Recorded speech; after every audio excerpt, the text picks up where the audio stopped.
Hello everyone. How are you all? I hope you all are doing great. This video lecture is for BA Economics honors students and the subject is Principles of Macroeconomics and the topic is Determination of Foreign Exchange Rate. So let's begin our today's class with the first question that you have to answer in your comment section. Why do we need foreign currency or national currency? Your answer might be because of foreign trade, and that's the right answer. So let's discuss this answer now. The answer is foreign trade. So as we know that every country has their own currency and only that currency would be accepted there. So if other country is having trade with that country, so that country needs that currency.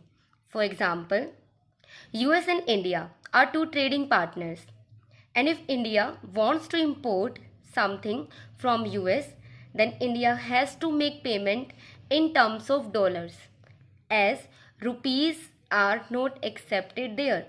So there would be demand for foreign currency and that is dollar in our case. Now we will learn two important terms. First one is foreign exchange rate and another one is foreign exchange market. As you know, or you have read in microeconomics that market is a place where goods and services are exchanged between buyers and sellers at a specific price at which both buyers and sellers get agree. So similarly, there is foreign exchange market, the market where different currencies are traded. And you know, there might be some price as well. So here that is foreign exchange rate. This is the price of one currency in terms of another currency. But by taking the ratio of foreign currency and domestic currency, we get foreign exchange rate. Suppose $1 is equal to 60 rupees. So this will be the exchange rate. That means you have to pay 60 rupees Indian currency to get $1. That is US currency.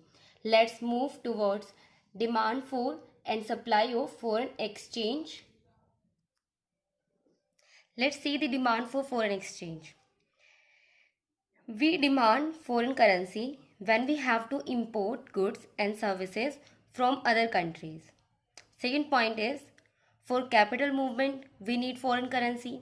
And the third point is that the demand curve will be downward sloping from left to right. Now another point is supply of foreign exchange. So we supply foreign currency when we export goods and services to other countries.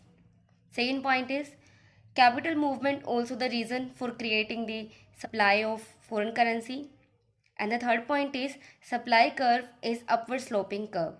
So the equilibrium will be achieved where demand and supply both are equal to each other as we can see in the figure that is given in this slide.